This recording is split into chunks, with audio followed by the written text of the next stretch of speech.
The moment I drove my Rolls-Royce Ghost through the gates of Oakbrook Grove, I felt that something was off. Every curtain twitched, eyes behind windows. Even the breeze felt like it was warning me, "You don't belong here." I hadn't even turned off the engine when she appeared, blonde. Bob designer sunglasses, pastel cardigan whipping in the wind, and rage in her stride. She slammed her palm against my window like I just robbed a bank. "Is this your car? What are you doing here with that vehicle?" I exhaled slowly. "I had just bought this house. I'm 25. I sold my first tech company last year. But to her, I was a threat, a problem that didn't fit her idea of this neighborhood. What happened next would end with her in handcuffs in front of the entire community. And it all started with this car."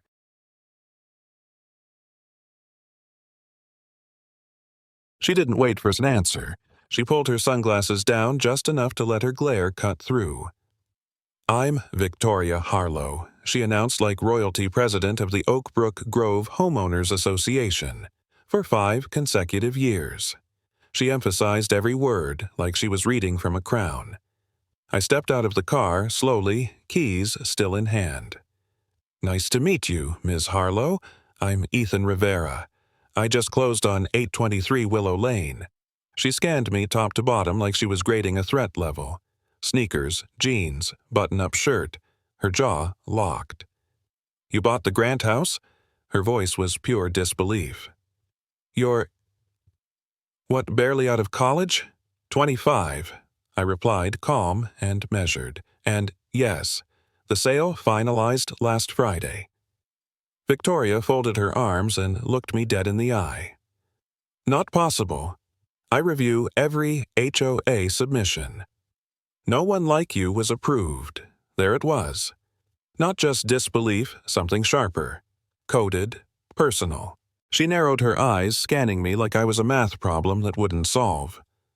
"You expect anyone to believe you own this house?" She circled the Rolls-Royce, slowly tapping the hood. "This car doesn't say hard work, it says trouble." I stayed silent. She stepped closer, voice low and tight. "Let me be clear. People like you don't show up in our neighborhood unless something shady's going on."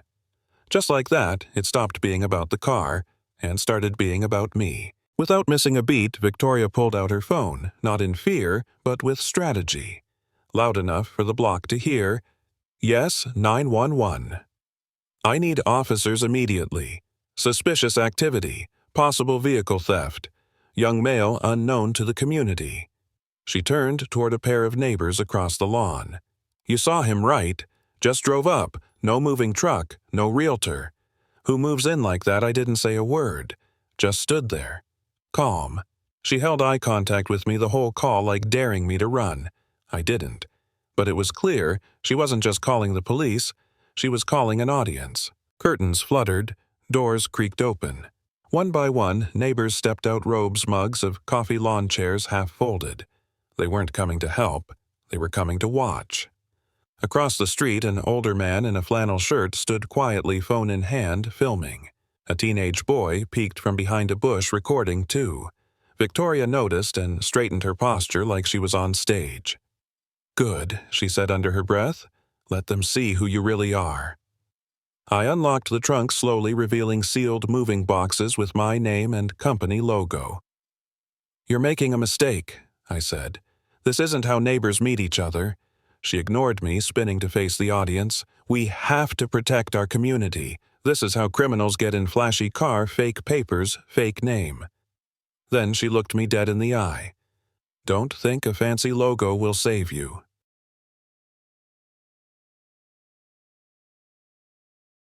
Two black and white cruisers rolled into the cul-de-sac. No sirens, just slow, deliberate presence. Victoria stepped into the street like she owned it. She waved the officers down with both arms, voice rising for the crowd's benefit. "Officers, finally. That man is claiming he lives here. He's driving a Rolls-Royce, clearly stolen." The older officer, calm and gray-mustached, approached me first.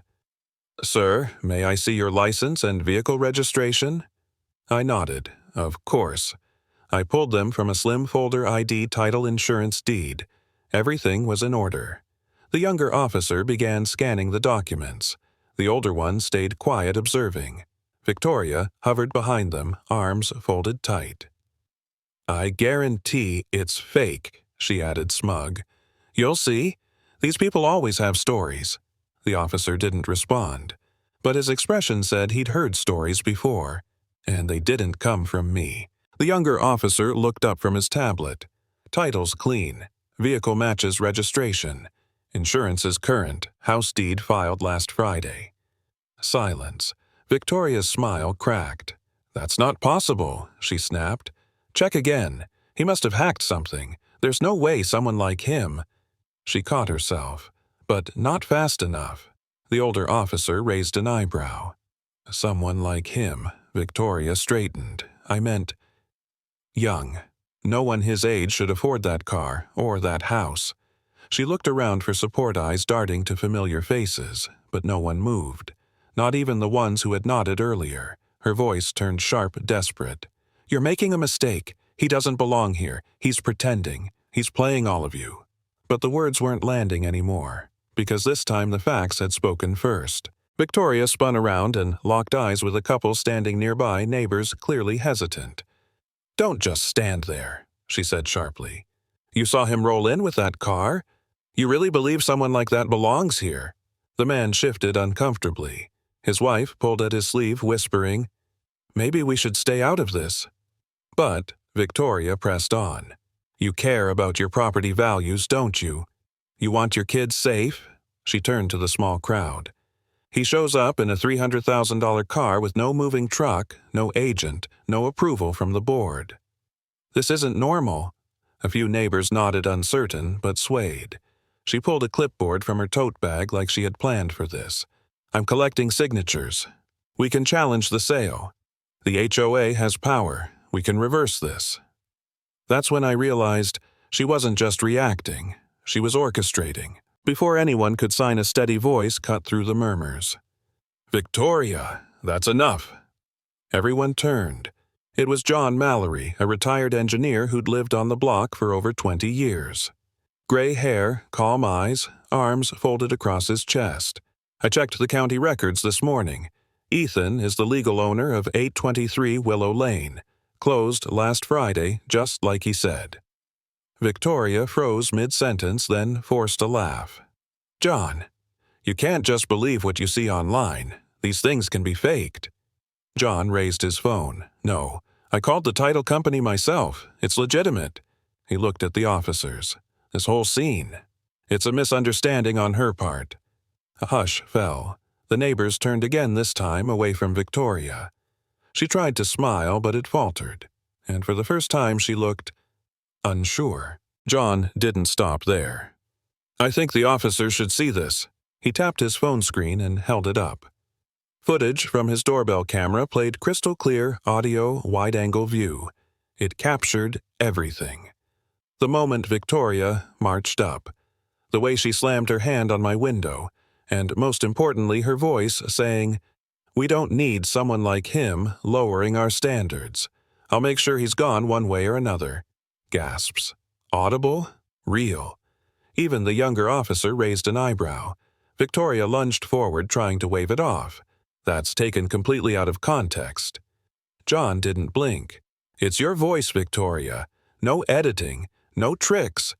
The older officer looked at me. I didn't say a word. I didn't have to. Her words were doing the work for me now.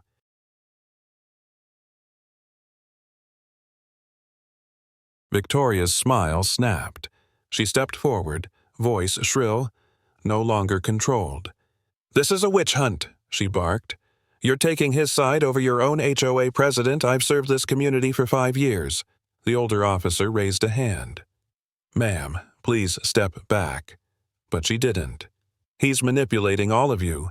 This is exactly how these things start. Flashy car fake story, and the next thing you know, crime rate goes up."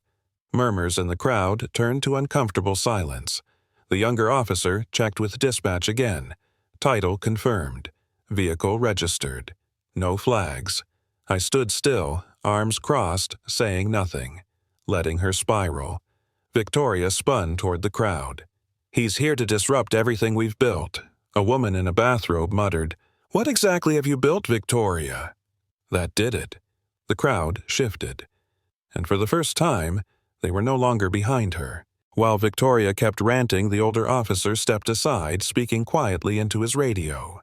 The younger one tapped his tablet, expression shifting. Then he glanced up at his partner.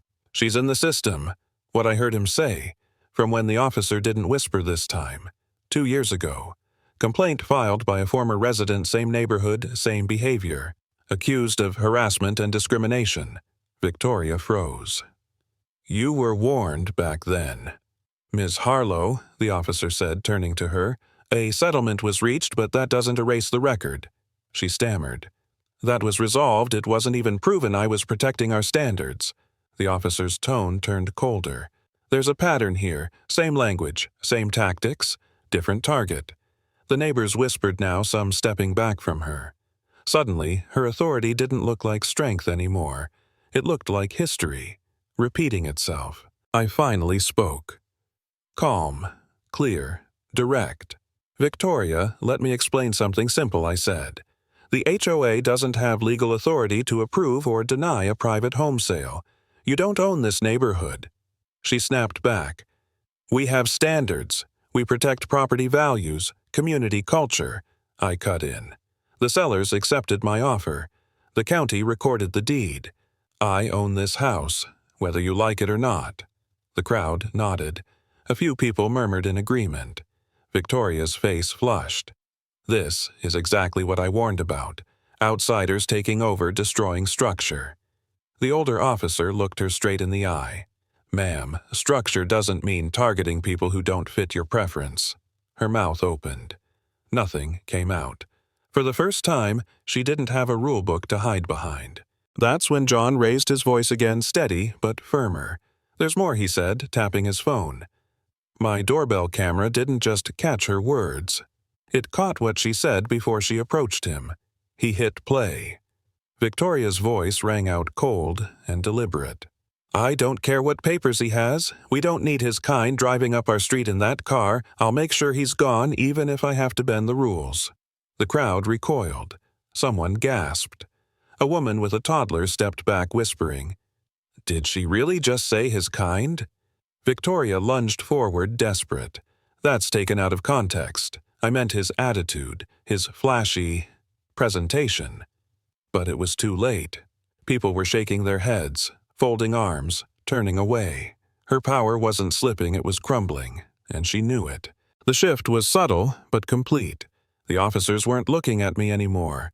They were looking at her. The older one spoke first. "Ms. Harlow, at any point during your call to 911, were you aware Mr. Rivera owned the property?" Victoria hesitated. "I had doubts." "Did you witness any criminal behavior?" She flinched. "No, but he doesn't belong here." He jotted that down. The younger officer added, "Did you know filing a false police report based on personal bias is a chargeable offense in this county?" The clipboard in Victoria's hand shook. She looked at the crowd, searching for backup.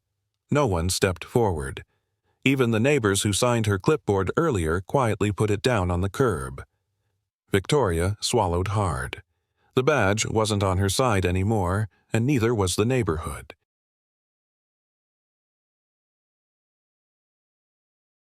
Just when it seemed things couldn't get worse for her, John stepped forward again, phone still in hand. "There's something else the officers should see," he said. He scrolled for a second, then tapped open a group chat, the neighborhood's HOA thread. Messages appeared. From Victoria. "Days before I moved in. I'll make sure this one doesn't last a week here. Too much money, too young, too flashy, trouble guaranteed. Not on my street." One message read, "If I have to call the cops just to make a point, I will." The younger officer exhaled. "Ma'am?" "You planned this." Victoria turned white. "That chat is for internal concerns," she said weakly.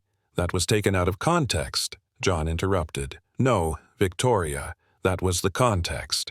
And now the entire street could see her for exactly who she was." I stepped forward, not angry, just steady. The crowd parted slightly as I faced her. "I've seen people like you before," I said, voice calm but sharp. "You hide behind rules, titles, concerns, but it's always the same thing." She tried to look past me, but I didn't let her. "You don't want to admit that someone like me my age, my background, could own what you think only people like you deserve." She opened her mouth, but nothing came out. The air felt still. Everyone was watching. "You didn't call the police because you feared crime," I continued. "You called because seeing me in that car scared you." No one interrupted. Even the officers stayed quiet. Then I said slowly, "You don't get to decide who belongs anymore. This isn't your neighborhood. Not today." And with that, the silence around us said everything she couldn't. The older officer stepped forward, voice firm but calm. "Victoria Harlow." He began pulling a small notepad from his chest pocket. "You're under arrest for filing a false police report and for verbal harassment with discriminatory intent." Gasps rippled through the crowd. Victoria's eyes widened in disbelief. "You can't be serious. I was protecting the community." The younger officer approached from behind, already pulling out handcuffs. "You have the right to remain silent. Anything you say can and will be used against you." "No," she shouted, backing up. "This is insane. He's the intruder. I'm the one keeping things in order, but no one moved to defend her." As the cuffs clicked around her wrists, she twisted toward the crowd. "You're all making a mistake. This is reverse discrimination. I'm the president of the HOA." The older officer didn't blink. "Not anymore. You're not." Victoria's heels scraped against the pavement as the officers walked her toward the cruiser. Her pastel cardigan, once fluttering like a badge of command, now hung limp and wrinkled. The neighbors stood silently watching the woman who once ruled the HOA like a queen, now led away in handcuffs. She twisted around, face flushed hair out of place. "This is outrageous. I'll have your badge. All of you." But the crowd didn't flinch. A woman near the back crossed her arms. "About time." Another neighbor shook his head. She tried to run this place like a dictatorship. Even the clipboard she carried her symbol of authority was left lying in the street abandoned. As the car door slammed shut behind her, a quiet murmur spread. She really thought she was untouchable. But karma, it turns out, doesn't ask for permission. It just shows up. 3 days later, an emergency HOA meeting was called. The usual setting, folding chairs and the community clubhouse pitchers of lemonade. Polite nods felt different now. No Victoria at the front. No glares. No gavel. Instead, John Mallory stood at the head of the room, papers in hand. He cleared his throat. "We're here to vote on immediate suspension and potential removal of Victoria Harlow as HOA president per bylaw 6.2. No one objected. I was invited to speak. I stood up, looking around at faces that had watched, judged, and eventually shifted. I didn't come here to start anything I said. I came to live, to build, like anyone else. Heads nodded. Some looked down, ashamed. Others relieved. John called for a vote, 27-0. Victoria was officially removed. Not by drama, not by force, but by the very community she once controlled.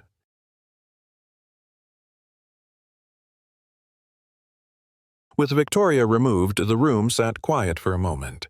Then someone asked, "So, who takes over?" John looked up from the bylaws. "Per protocol, we appoint a temporary acting president until the next election cycle." A woman in the front raised her hand. "I nominate John." Murmurs of agreement followed instantly. Another voice chimed in, "Seconded." He looked stunned. I didn't expect. But the vote was quick, unanimous. As John stepped forward, a few neighbors began clapping, hesitantly at first, then building, not out of celebration but relief. Relief that things could move forward without fear, without control. He took the mic and said, "Our job isn't to decide who belongs. It's to help everyone feel like they do." He turned to me, met my eyes. "Ethan, welcome to Oakbrook Grove." For the first time, I believed it. The tone of the neighborhood changed almost overnight. People waved when I drove by. Kids riding bikes slowed down to stare at the Rolls-Royce wide-eyed. One afternoon, a teenage boy from 3 houses down walked up shyly. "Is that your car?" he asked, pointing. I nodded.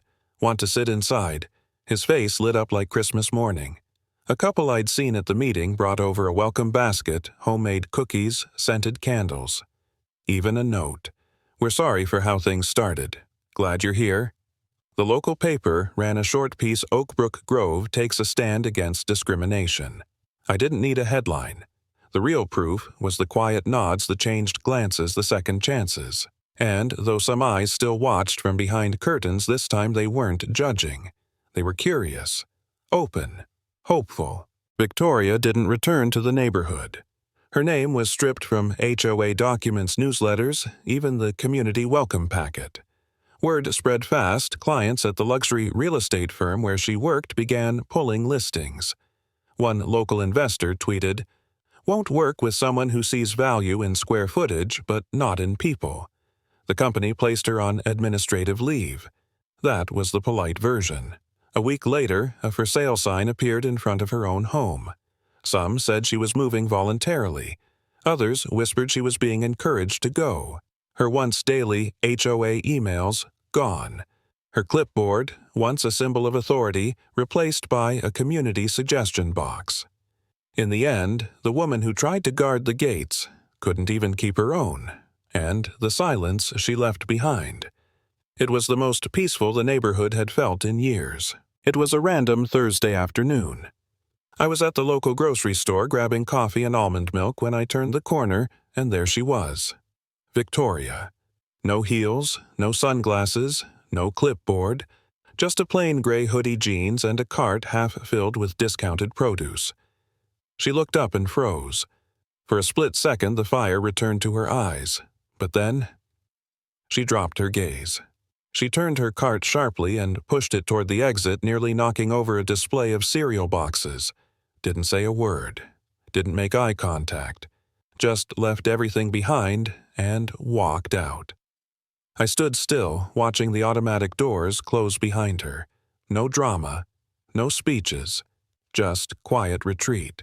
For someone who used to patrol every block with a smirk and a warning, now she couldn't even finish a grocery run without guilt trailing behind her. The next HOA newsletter felt different. No capitalized warnings, no passive-aggressive reminders, just updates, community events, and a section titled Voices We Missed. One bullet point stood out. New amendment proposed. HOA will no longer permit personal bias to influence residency complaint handling or policy enforcement. At the next meeting, it passed unanimously. Even better, John proposed forming a community inclusion committee, and to everyone's surprise, he asked me to co-chair it. "Technology meets empathy," he said with a grin. "That's what we need." I said yes. A new sign was posted at the entrance of Oakbrook Grove a week later. It didn't mention rules or quiet hours or HOA bylaws. Just 6 words. "Welcome home, whoever you are." And for the first time, it actually felt true.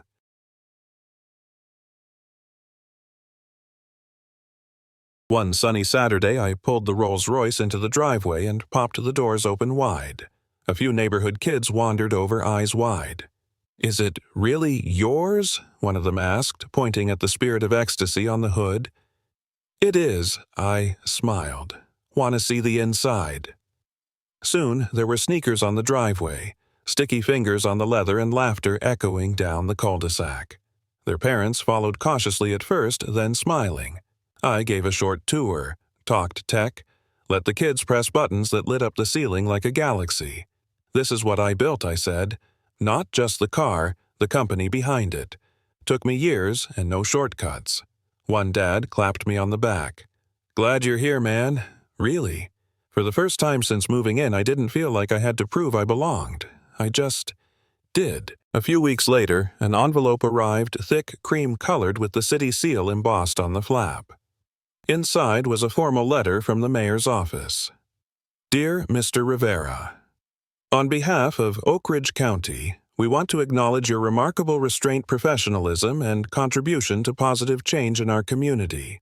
It continued with words I didn't expect. Your experience has prompted us to reevaluate how local associations engage with new residents. Your voice mattered.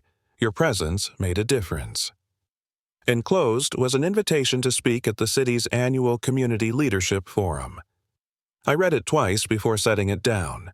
Not because I needed the recognition, but because it meant someone noticed. Justice hadn't just been served. It had echoed, and now the story that started in a driveway was making its way to City Hall. A month later, I stood in front of 50 high school seniors in their school auditorium. No stage, no podium, just me, a chair, and a photo of the Rolls-Royce on the projector behind me. I told them the story, not the viral version, but the real one. The awkward silences, the anger I had to swallow, the choice to stay calm when I wanted to scream. Then I looked them in the eyes and said, "People will doubt you, judge you, try to shrink you down to what they understand. But your value doesn't come from their comfort. It comes from what you build when nobody's watching." One student raised her hand. What was the hardest part? I paused, knowing I could have fought back louder, but realizing silence sometimes is louder than rage.